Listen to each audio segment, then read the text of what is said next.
नमस्कार, मैं हूं शौर्या मिश्रा और स्वागत है आपका सी न्यूज़ भारत में। वक्त हो गया है मध्य प्रदेश और छत्तीसगढ़ बुलेटिन का। इस बुलेटिन में बात होगी भोपाल की, जहां श्री चित्रांश एकेडमी स्कूल के विद्यार्थियों ने बोर्ड परीक्षा में शानदार प्रदर्शन करते हुए विद्यालय का नाम गौरवान्वित किया। आगे बात करेंगे दतिया की, जहाँ बलात्कार व पॉक्सो मामलों में फरार 2 आरोपी गिरफ्तार हुए। ऐसी तमाम खबरों पर करेंगे विस्तार से चर्चा।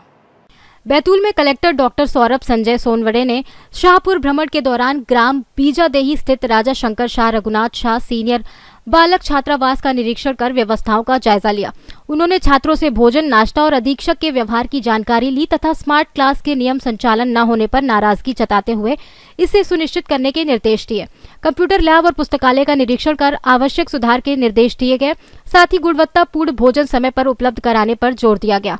निरीक्षण के बाद कलेक्टर ने छात्रों के साथ वॉलीबॉल खेलकर उनका उत्साह बढ़ाया और प्राथमिक स्वास्थ्य केंद्र बीजादेही का भी निरीक्षण कर स्वास्थ्य सेवाओं व निर्माणाधीन भवन की स्थिति का जायजा लिया। बैतूल से सी न्यूज़ संवाददाता राजकुमार बारसे की report. Shri Chitransh academy higher secondary school Aravaliya के छात्र छात्राओं ने माध्यमिक एवं उच्च माध्यमिक बोर्ड परीक्षा 2026 में उत्कृष्ट प्रदर्शन कर विद्यालय का नाम रोशन किया है। विद्यार्थियों ने बेहतरीन अंक प्राप्त कर अपनी मेहनत, अनुशासन और शिक्षकों के मार्गदर्शन का उदाहरण प्रस्तुत कर दिया है। कक्षा 12वीं के मेधावी विद्यार्थियों में नेहा कुशवाहा ने प्रथम स्थान प्राप्त किया है, दिव्या नाथ ने द्वितीय स्थान प्राप्त किया है और अक्सा ने तृतीय स्थान प्राप्त किया है। विद्यालय के डायरेक्टर जितेंद्र श्रीवास्तव एवं पूरे विद्यालय परिवार द्वारा सभी प्रतिभावान विद्यार्थियों का सम्मान किया गया और उन्हें उज्जवल भविष्य के लिए शुभकामनाएं दी गई। विद्यालय के संचालक जितेंद्र श्रीवास्तव ने बताया कि संस्थान वर्ष 2015 से शिक्षा के क्षेत्र में सक्रिय है और विद्यार्थियों के सर्वांगीण विकास के लिए निरंतर कार्य कर रहा है। विद्यालय परिवार ने सभी सफल विद्यार्थियों को बधाई देते हुए उनके उज्जवल भविष्य और निरंतर प्रगति की कामना की है।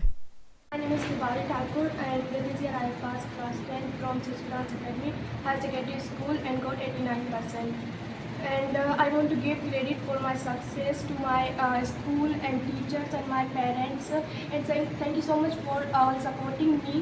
And I want to say thank you to my principal sir, make this day special for my family and for me. Thank you so much to all. 12वीं में 83% बनाई है। मैं अपनी सफलता का श्रेय स्कूल को देना चाहती हूँ। स्कूल और टीचर्स ने मुझे फुल सपोर्ट किया और मेरे पेरेंट्स ने भी मुझे फुल सपोर्ट किया। मैं इन सभी का दिल से धन्यवाद करती हूँ। आज का दिन मेरे लिए बहुत खास दिन है। मेरा नाम सना है। मैंने कक्षा 12वीं में 79% बनाई है। ये मेरे लिए बहुत खुशी का दिन है। मेरी ये सफलता का श्रेय मैं अपने माता पिता, शिक्षकों और स्कूल के लिए बहुत बहुत धन्यवाद बोलती हूँ। भोपाल से सी न्यूज़ संवाददाता ऋषेंद्र की रिपोर्ट। दतिया जिले के थाना उन्नाव पुलिस ने गंभीर आपराधिक मामलों में फरार चल रहे 2 आरोपियों को त्वरित कार्रवाई करते हुए गिरफ्तार कर न्यायालय में पेश किया है। यह कार्रवाई पुलिस अधीक्षक सूरज कुमार वर्मा, अतिरिक्त पुलिस अधीक्षक सुनील कुमार शिवहरे एवं एसडीओपी पूनम चंद्र यादव के निर्देशन में की गई। पीड़िता द्वारा 22 अप्रैल 2026 को दर्ज कराई गई रिपोर्ट के अनुसार आरोपी उसे जबरदस्ती मोटरसाइकिल पर बैठाकर ले गया और उसके साथ दुष्कर्म किया। साथ ही किसी को घटना बताने पर जान से मारने की धमकी भी दी। एक अन्य प्रकरण में पीड़िता द्वारा 24 अप्रैल 2026 को दर्ज रिपोर्ट के अनुसार आरोपी रात्रि के समय उसके घर में घुस गया और उसके साथ जबरदस्ती दुष्कर्म किया। विरोध करने पर उसने मारपीट की और किसी को बताने पर जान से मारने की धमकी दी गई। इस मामले में पुलिस ने त्वरित कार्रवाई की और आरोपी को गिरफ्तार कर न्यायालय में पेश किया है। दोनों मामलों में आरोपियों की गिरफ्तारी थाना प्रभारी उन्नाव उप निरीक्षक यतेंद्र भदौरिया के नेतृत्व में पुलिस टीम द्वारा की गई। दतिया से सी न्यूज़ संवाददाता नितिन दांत्रे की रिपोर्ट। खबर दतिया से है, जहां प्रशासन गांव की ओर अभियान के तहत कलेक्टर स्वप्निल वानखेड़े एवं पुलिस अधीक्षक सूरज वर्मा ग्राम बीकर पहुंचे। यहां उन्होंने रात्रि प्रवास एवं चौपाल के माध्यम से ग्रामीणों से सीधा संवाद कर उनकी समस्याएं सुनी तथा मौके पर ही त्वरित निराकरण के निर्देश दिए। कलेक्टर ने कहा कि शासन की प्राथमिकता है कि प्रशासन सीधे गाँव तक पहुंचे और नागरिकों की समस्याओं का समाधान उनके द्वार पर ही सुनिश्चित किया जाए। ग्राम भ्रमण के दौरान कलेक्टर ने पैदल चलकर ग्रामीणों से आत्मीय संवाद किया। इसके अलावा कलेक्टर ग्राम स्थित मंदिर पहुंचे, जहां उन्होंने दर्शन कर क्षेत्र की सुख समृद्धि की कामना भी की। उन्होंने गांव में संचालित छोटे व्यवसायों एवं दुकानदारों से भी संवाद कर उनकी आवश्यकताओं को समझा। कलेक्टर ने ग्राम में साफ सफाई, मूलभूत सुविधाओं एवं जनहित से जुड़े विषयों की समीक्षा करते हुए संबंधित अधिकारियों को आवश्यक दिशा निर्देश भी दिए। ग्रामीणों ने प्रशासन की इस पहल का स्वागत करते हुए अपनी समस्याएं साझा की और समाधान के प्रति विश्वास जताया।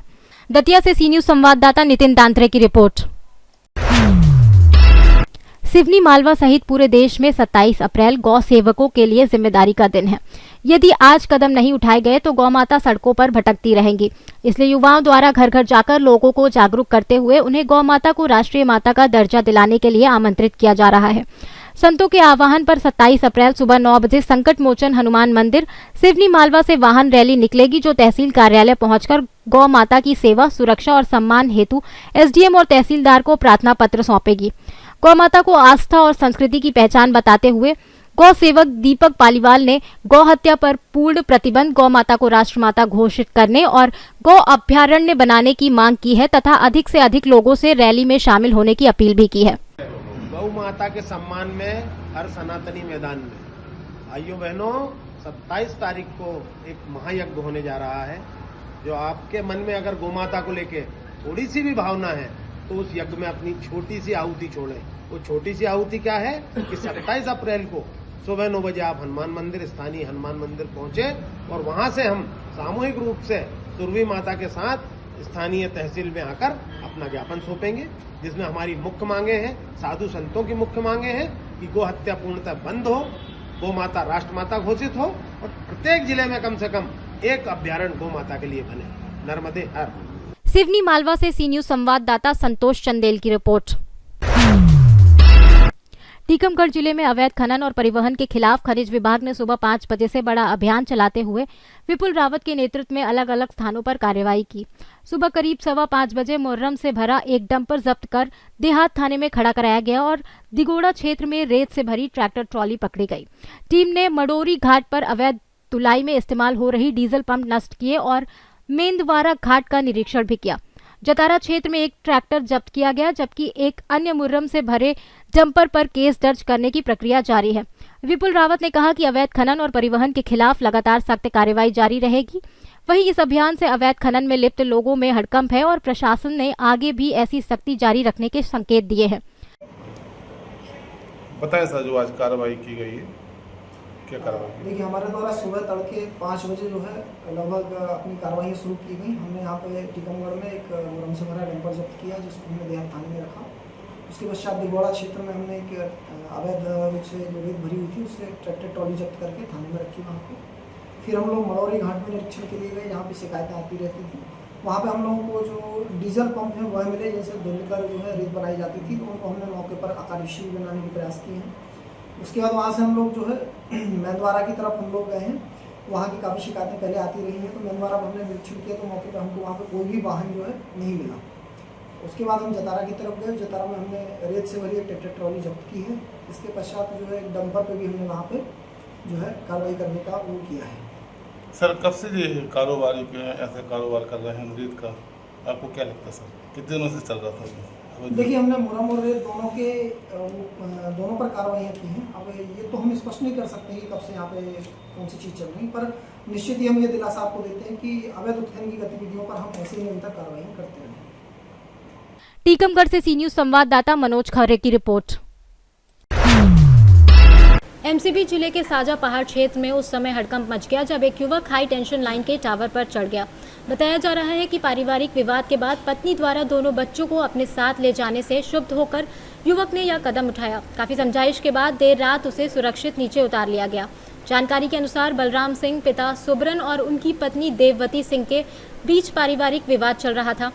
मामला कुटुंब न्यायालय मनेन्द्रगढ़ में विचाराधीन था, जिसमें दोनों बच्चों की अभिरक्षा माता को दिए जाने का आदेश पारित हुआ था। इसके बाद तहसीलदार चिरमरी के निर्देश पर पुलिस बल की मौजूदगी में दोनों बच्चों उनकी मां देववती सिंह को सौंप दिया गया। बच्चों को मां के साथ जाने से नाराज होकर बलराम सिंह ने शाम लगभग 6 बजे 132 kV हाई टेंशन टावर पर चढ़ गया।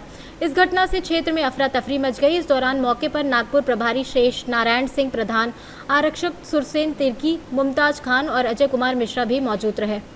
कोरिया से सी न्यूज संवाददाता मुस्ताक कुरैशी की रिपोर्ट। फिलहाल के लिए मध्य प्रदेश छत्तीसगढ़ बुलेटिन में बस इतना ही। देश और दुनिया की तमाम बड़ी खबरों के लिए बने रहिए सी न्यूज भारत के साथ।